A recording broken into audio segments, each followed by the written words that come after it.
But if you told me the first time I saw Top Gun, like on VHS at home, if you told me 25 odd years later, I'd be watching a sequel for that. And not only would it be a brilliant movie, but I would be crying my eyes out during one of the scenes. I would have thought you were smoking something. But that's exactly what happened. So I want to circle back to that scene and how you edit that scene, because it's a big summer blockbuster action movie.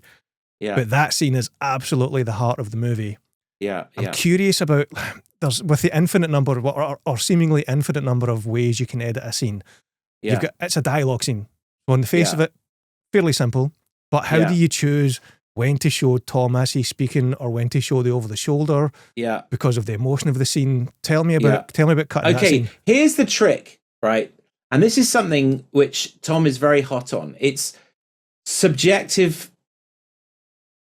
storytelling, which means I'm in the point of view of Maverick. Okay. And I am the holy grail when you make a single protagonist movie. And even though Mission has lots of Top Gun has lots of characters, you're in Maverick's point of view for like 90% of the film. There's one scene with Rooster and Phoenix on the tarmac, where he tells Phoenix, like, he pulled my papers. Yes. Why would he do that? Right. So that's one moment where you're out of Maverick's point of view, but pretty much in the rest of the movie, you're in Maverick's point of view.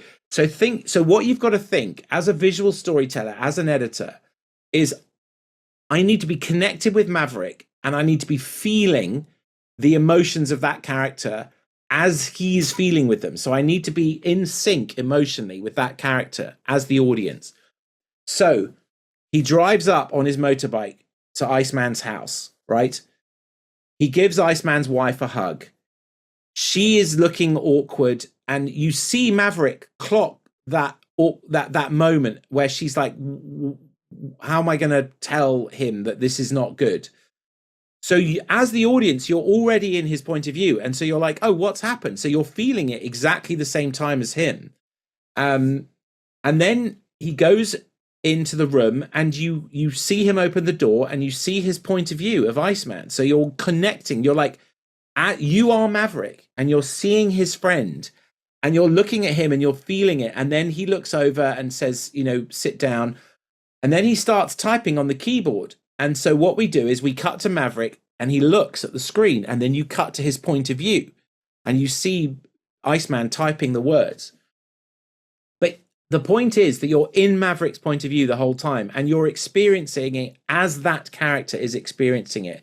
And I'm choosing to cut the scene from his point of view, which is so important. If you played the scene on a wide shot, it's not on his point of view. It's just information, right? Yeah. The further you are away from the characters, really, the more informational the shot becomes, and the closer you get, and the choices you make editorial, the more emotional it comes. Information is the death of emotion. So you want to make every shot emotional.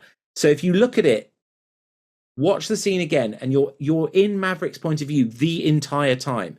So you're experiencing him reading the screen. Then he looks over at Ice, and Ice gives him a look, and you're feeling that as the character, and you're experiencing the emotion as Pete Mitchell is experiencing it. And the whole scene is cut from his point of view. And so you're experiencing Maverick having to confront what Iceman is saying about it's time to let go, right? And, I'm a naval aviator. It's what I was born to do. I can't do anything else. All that stuff that Tom's saying when he's really emotional. And it took us a long time to discover the heart of the scene. And I will say that, when we filmed the scene with Val Kilmer in the set, it was a slightly different scene and it didn't land as much. We didn't quite figure it out. So then they went and we picked up Tom on a blue screen with a for the close-ups of him. Really? That's new reactions. You couldn't tell. Yeah, it's totally flawless. Yeah. And then Tom watched the scene and he was like, I can still make it better. And then we did it again. So actually we shot the scene like 3 times, or Tom's coverage, but Iceman's coverage was always there.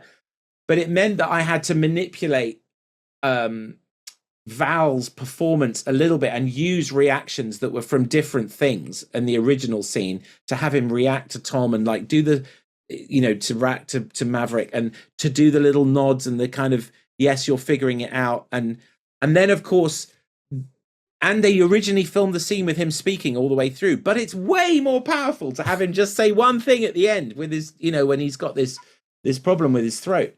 Oh, absolutely. Myself and my partner in the cinema, that broke both of us. Like, yeah, exactly. Like that, you know, the kid needs Maverick. The Navy needs Maverick. Yeah. You know, that's why I fought for you. That's why you're still here. You know, all that stuff. And then you have the best comedy. You know, who's the best pilot, you or me? And Maverick still won't give him that. He's like, it's a nice moment, let's not ruin it, because they've been asking each other that question for 30 years, and never once has Maverick gone, it's you, because he knows it's him. So even in the last interaction they have, there's still this like rivalry, you know, which has been going on all this time.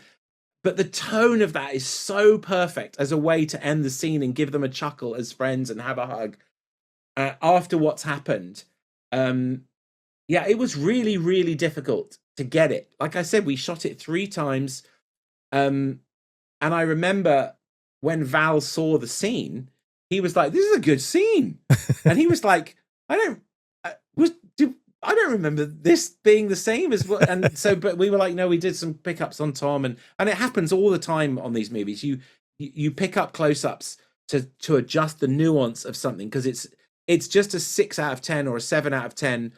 Then when we did it again, it was like an 8, 9 out of 10, but it has to be a 10 out of 10. Yeah. It cannot be anything less than a 10 out of 10.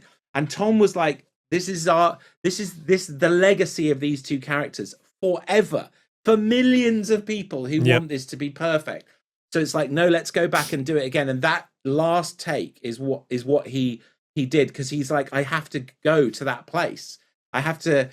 And also, if you think about it, we're also talking about Tom Cruise as an actor and a stunt performer, you know, getting to a certain point in his career where, you know, he's in phenomenal physical shape, but he is going to have to take a view about, can he keep doing this? You know, it's time to let go. It's also, we're talking about Tom Cruise as a human being. Do you see what I mean? He's in the same mental space as Maverick is.